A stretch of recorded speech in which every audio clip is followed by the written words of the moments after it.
dans la réunion en ligne d'aujourd'hui, nous allons parler de la vie du peuple de Dieu. Quel genre de vie Dieu a-t-il prévu pour son peuple? Alors nous allons commencer par le psaume 29 au verset 11. Voici ce que disent les Écritures. L'Éternel donne la force à son peuple. Alléluia. L'Éternel bénit son peuple et le rend heureux. Vous avez entendu ça? Oh, béni soit le nom du Seigneur. Alléluia. L'Éternel donne la force à son peuple. Vous comprenez? Oui. Il donne la force à son peuple. Ça veut dire quoi ça, bien-aimé? Qu'est-ce que ça veut dire? Ça veut dire que le peuple de Dieu, pour Dieu, son peuple ne doit jamais être dans la faiblesse. Vous comprenez? Oui. Pour Dieu, son peuple doit être fort. Il communique la force à son peuple. Oui. Il le bénit et le rend heureux. Oh là là, quel programme! Quelle vie! C'est ça la vie du peuple de Dieu. Donc, ce passage nous montre ce qu'est la vie du peuple de Dieu. C'est un peuple rempli de force. C'est un peuple béni. C'est un peuple heureux. Alléluia! Béni soit le nom du Seigneur. Amen. Vous voyez, bien aimé? Donc, le peuple de Dieu ne doit jamais dire « Je suis faible, je ne pas... » Non! Tu dois plutôt dire « Je suis rempli de force. » Parce que l'Éternel donne la force à son peuple. Amen. Oui. Comment le fait-il? Comment le fait-il? Par le Saint-Esprit. Vous comprenez, bien aimé? Oui. C'est par le Saint-Esprit que l'Éternel nous communique la force. Le Saint-Esprit, qui est où? Au ciel? Non. En nous. Vous comprenez? Oui. Par la force de l'Esprit de Dieu qui habite dans chaque enfant de Dieu. Dieu communique la force. Mais non, ne dis pas, ah, mais moi, j'ai jamais senti la force. La force est en toi. Que tu le sentes ou pas, cette force est en toi. Maintenant, il y a quelque chose qu'il faut faire. Qu'est-ce qu'il faut faire? Il faut activer cette force-là. Il faut l'activer. Et vous savez comment on active ça, n'est-ce pas? Oui, par la prière. Par la prière. Sœur Evelyne, comment on active ça? En lisant la Bible. En lisant la Bible. Donc, lire la Bible, la prière, c'est très bien, bien-aimé. Mais je voulais une réponse beaucoup plus précise. Et c'est quoi ça? Par l'invoquer. Invoquer. Non, par les paroles de ta bouche. Par les paroles de ta bouche, c'est comme ça que tu actives. Bien aimé, écoutez bien ce principe. Que tout ce que Dieu nous a donné, tout, je dis tout. C'est pas, en fait, c'est pas moi qui le dis, c'est la Bible qui le dit. Tout ce que Dieu nous a donné, nous le recevons et nous l'activons par les paroles de notre bouche. Vous connaissez le passage? Le passage qui le dit? Vous comprenez? Ça, c'est des choses qu'il faut comprendre, bien aimé. C'est-à-dire qu'il y a certaines choses, quand tu les entends, il faut les garder. Si tu penses que tu risques d'oublier, alors écris ça. Pour que tu gardes ça, que tu lises ça, que tu gardes ça. Parce que c'est des principes vraiment importants. C'est vraiment des principes importants de la vie chrétienne. Que tout ce que Dieu nous a donné, tout ce qu'il nous a donné, nous le possédons et nous activons cela par les paroles de notre bouche. Et le passage qui le dit, le passage qui nous montre ça, c'est dans Romains, au chapitre 10, versets 9 à 10. Vous comprenez? Sœur Pauline, que le Seigneur te bénisse richement. Amen. Yeah, donc, on a déjà commencé là. On est en train de parler quelque chose on parle de la vie du peuple de Dieu. Et on a pris le texte dans le psaume. Le psaume 29, verset 11. La vie du peuple de Dieu.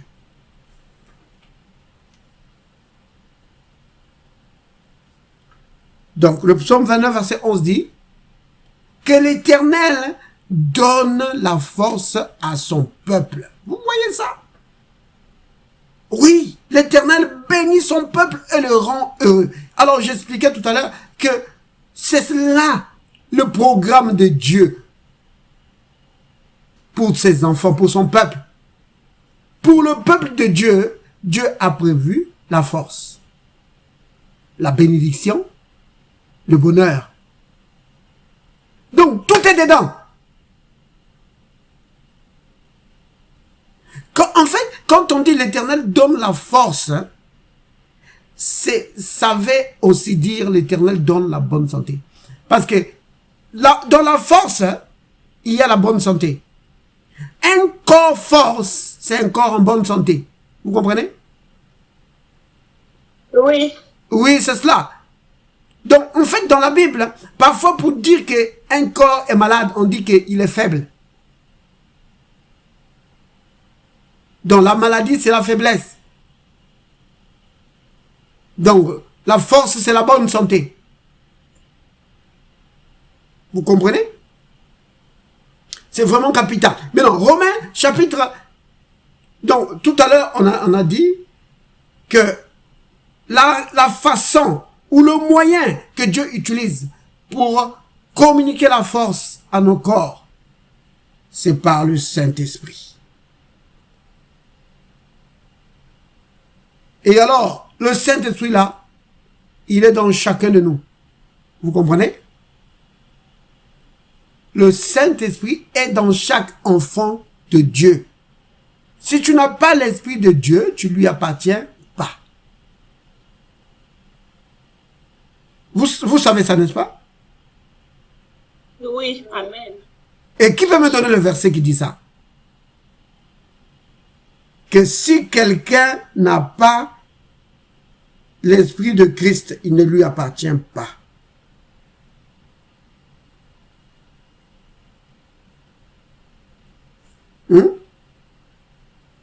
Qui peut me donner... qui peut me donner ça?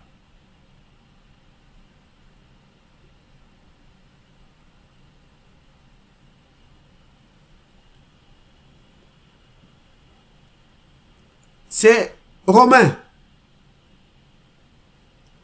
Bien aimé, comme j'ai dit tout à l'heure, que c'est des principes spirituels, c'est des choses, il faut retenir ça. Oui. C'est vraiment important. J'en parle souvent. Il faut retenir ces choses, bien aimé. Tu dois les retenir. C'est comme à l'école. Si tu veux faire des progrès, ce qu'on t'enseigne, tu dois retenir ça. Oui, il faut prendre note. Oui. Donc, Romains 10, qu'on a dit tout à l'heure, on va lire ça tout à l'heure. Mais prenons d'abord Romains 8, verset 9. Romains 8, 9.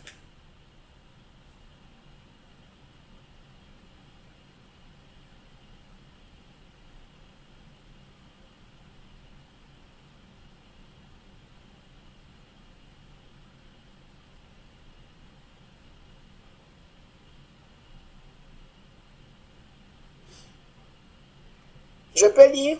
Tu peux lire, ma soeur. Je lis la parole de Dieu. Romains 8, verset 9. Pour vous, vous ne vivez pas selon la chair, mais selon l'esprit. Si de moins l'esprit de Dieu habite en vous. Si quelqu'un n'a pas l'esprit de Christ, il ne lui appartient pas. C'est Amen. ça. Amen. Vous voyez? Vous avez compris, bien-aimé? Oui. C'est vraiment important. Donc, retenez bien ceci. Donc, on va tous répéter ça. Romains 8, 9. Romains 8, 9. Si quelqu'un n'a pas l'esprit de Christ, Si Si quelqu'un quelqu'un n'a pas l'esprit de Christ, il ne lui appartient pas. il ne lui appartient pas. Romains 8, 9. Romains 8, 9. Voilà.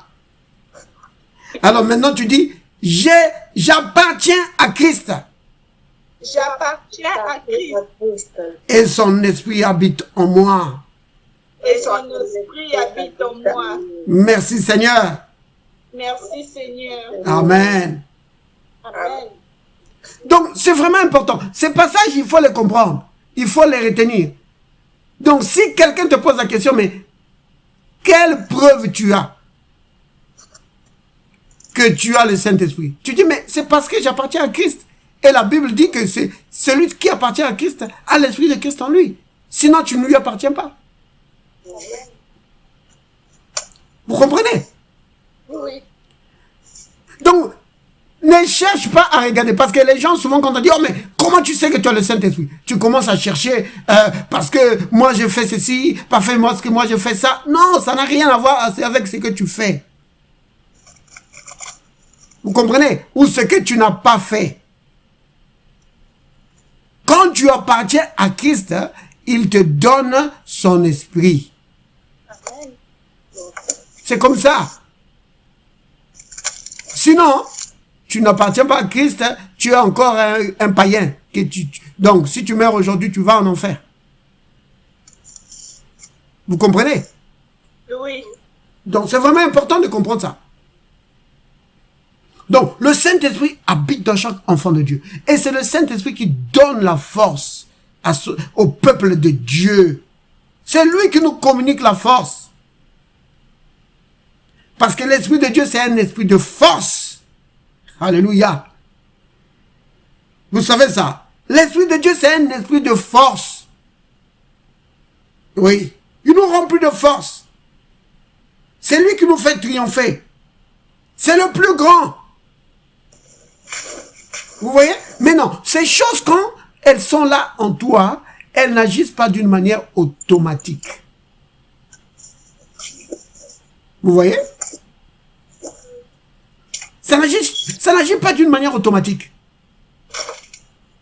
Ces choses fonctionnent, sont activées par les paroles de ta bouche. Vous voyez, bien-aimé? C'est vraiment important ça, de comprendre ça. Donc, les choses spirituelles ne marchent pas d'une manière automatique. Même si tu les possèdes, ça ne marche pas d'une manière automatique. Vous voyez? Parce que beaucoup de gens, parfois ils commencent à demander à Dieu, oh Dieu, donne-moi le Saint-Esprit. Oh Dieu, donne-moi la foi. Oh Dieu, donne-moi l'amour. Ils demandent ces choses. Pourquoi? Parce qu'ils sentent qu'il n'a pas assez d'amour. Oh, je sens que j'ai pas assez d'amour. Oh Dieu, donne-moi l'amour. Oh, je sens que j'ai pas assez de foi. Oh Dieu, donne-moi la foi. Non. Ces choses, si tu es un enfant de Dieu, l'amour de Dieu est déjà en toi. Si tu es un enfant de Dieu, la foi t'a été donnée. Le Saint-Esprit est en toi. Ces choses sont en toi. Mais ça ne marche pas d'une manière automatique. Ça doit être activé par ta parole. Par les paroles de ta bouche. Et c'est ce que Romains 10, versets 9 à 10 nous enseigne. Alors, si quelqu'un peut lire.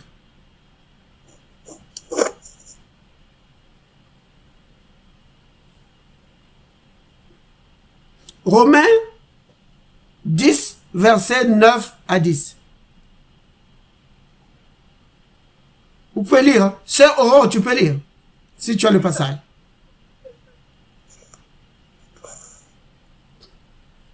Romains 9, verset 10.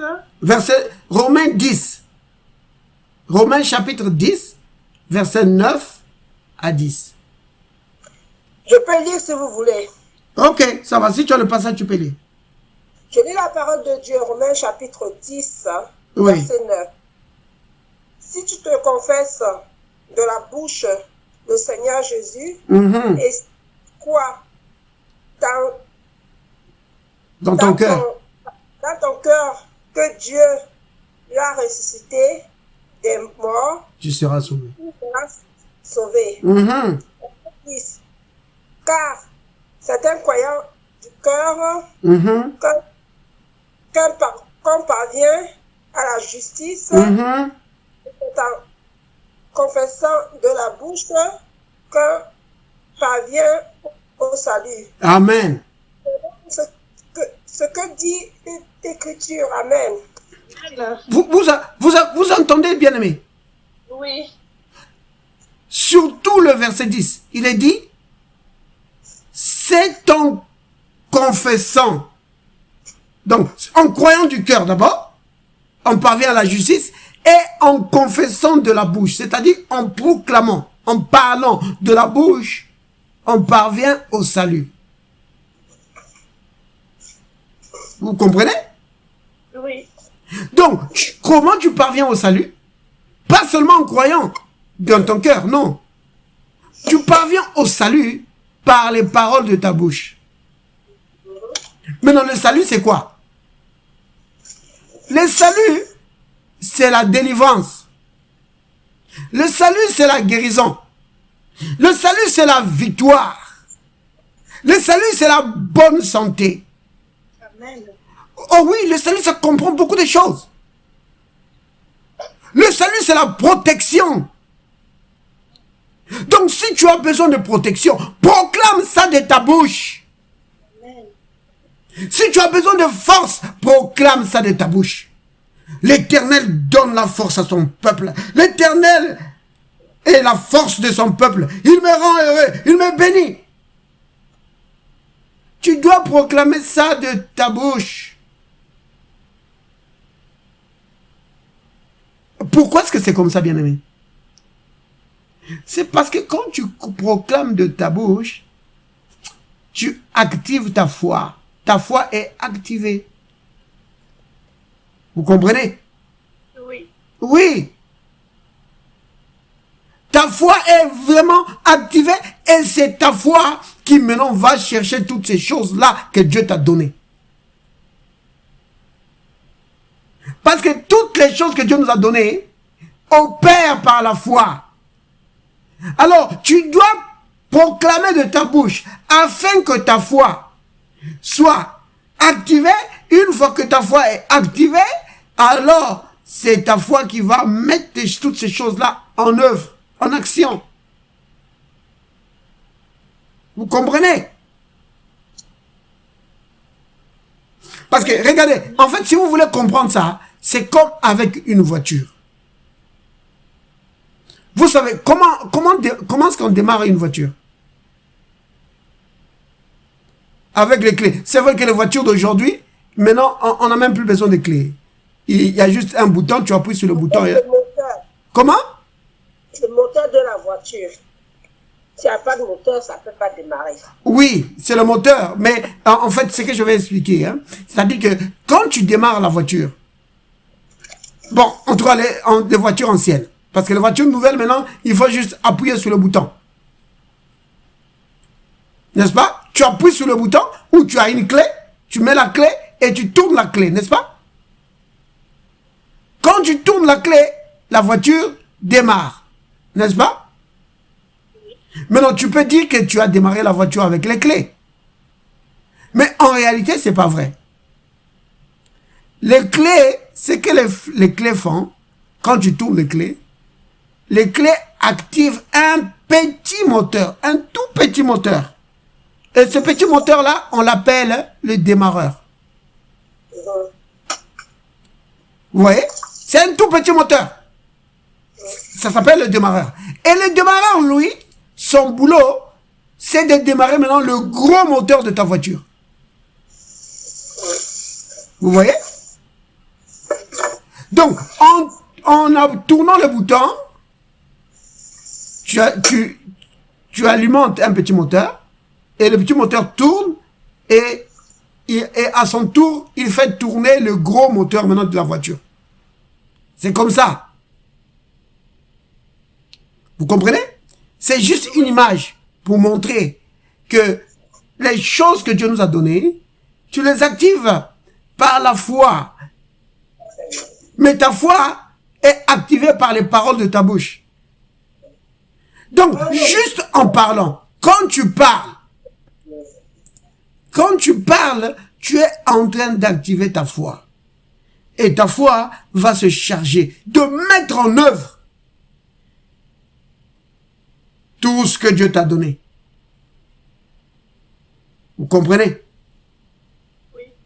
Donc, Dieu, pour son peuple, Dieu a prévu la force.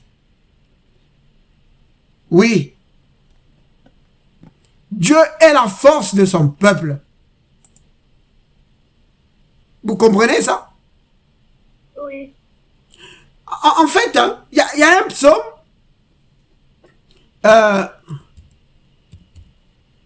Le psaume 27. Dans le psaume 27, mais le problème avec ça, c'est parce que les versions anglaises et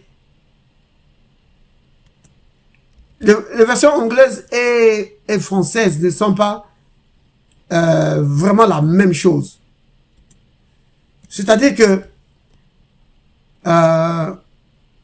bon, on va quand même lire. Je vais vous montrer. Hein. Je vais vous montrer ce que je veux dire. Donc, on va prendre le psaume 27. Bon. Psaume 27. Ancien Testament. Psaume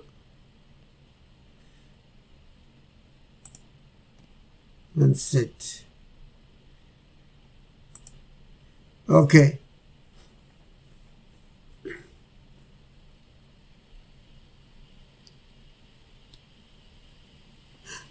Voilà, je vais vous montrer, c'est le premier verset. Donc, qui peut lire le premier verset, le psaume 27, le premier verset?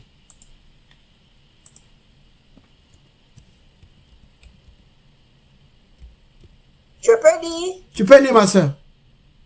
Je lis la parole de Dieu, Psaume 27, 21. De David, l'Éternel est ma lumière et mon salut. De qui ai-je crainte? L'Éternel le soutien de ma vie. De qui aurais-je peur? Amen. Amen. Voilà. Maintenant, tu vois, ce que tu viens de lire là, est-ce que tu as entendu le mot force? Non. Il n'y a pas le mot force. Vous voyez? Il n'y a pas le mot force dedans. Et pourtant, dans la version anglaise, tu vas voir qu'il y a le mot force dedans. Et ma force peut-être éternelle. Oui. Dans la version anglaise, c'est dit l'éternel. Là, on dit que l'éternel est le soutien de ma vie. En fait, c'est marqué l'éternel est ma force. Oui, c'est la même chose. Oui. Donc, en anglais, on dit the Lord is my strength. Donc, on dit the Lord is my light. The Lord is the strength of my life. Vous voyez? Donc, le Seigneur est ma lumière. Le Seigneur est la force de ma vie. Il est la force de ma vie. Vous comprenez ce que ça veut dire? Oui. Ça veut dire qu'il me remplit de bonne santé. Vous comprenez? Quand le Seigneur est puisque lui, il est la force de ta vie. Donc, ça veut dire qu'il donne la force à chaque partie de ton corps. Chaque partie de ton corps est inondée par la force de Dieu. Vous comprenez, bien-aimé? Chaque partie de ton corps est inondée par la force de Dieu. Donc, ça veut dire que chaque partie de ton corps est inondée par la bonne santé.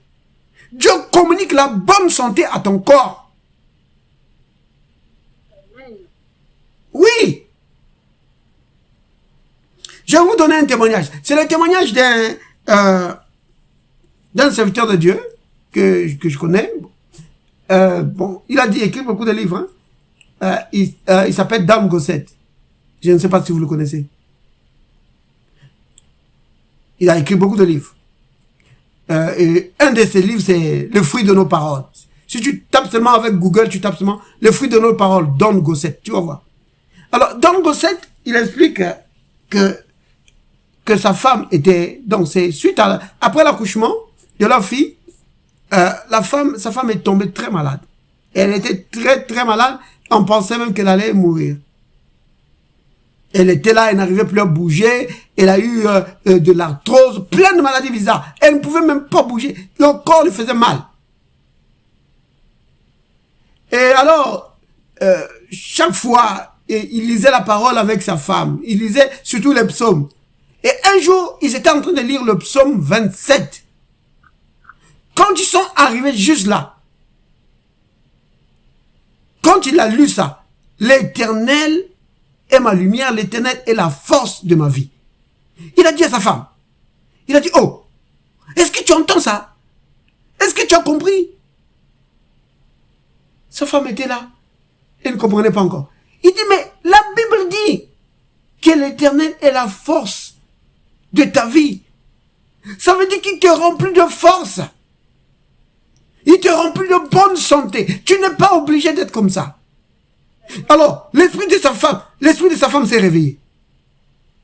Alors, ils ont commencé à répéter ça. L'Éternel est la force de mon corps. L'Éternel est la force de mon corps. Vous savez que sur la base de ce passage-là, la maladie que les médecins n'arrivaient pas à soigner, la sœur a été guérie. Alléluia. C'est la foi qui l'a guérie. Vous comprenez? Oui. Oui. Donc, sa foi s'est saisie de cette écriture. Elle a été guérie. Mais non, la guérison c'était pas quelque chose d'instantané comme ça.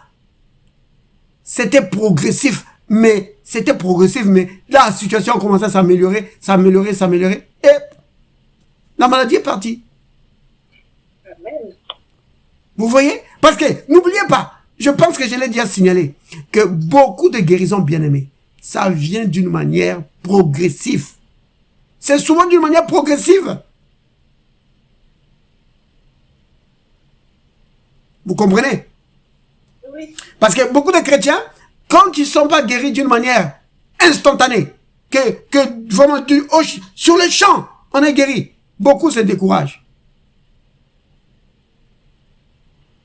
Mais sachez que beaucoup de guérisons viennent d'une manière progressive. C'est vraiment important de comprendre ça. Donc, l'Éternel nous communique la force. Bien aimé, retenez bien ça. Si vous pouvez retenir juste ces trois choses, alors vous avez vraiment compris. L'Éternel donne la force à son peuple. Pour Dieu, son peuple ne doit pas être faible. Son peuple est fort parce que c'est lui-même qui se charge de communiquer la force à son peuple. Et j'ai montré que cette force-là est en toi par le Saint-Esprit. Oui, active ça par les paroles de ta bouche. Que mon corps est rempli de force. L'Éternel est la force de ma vie. Oui. Il y a d'autres passages hein, qui montrent cela. Regardez. On était au psaume 27, n'est-ce pas? Oui. Mais on peut prendre le psaume 28. au verset 8. Comme je vous ai dit tout à l'heure, quand on a commencé, que le psaume 28 et le psaume 29 se ressemblent beaucoup.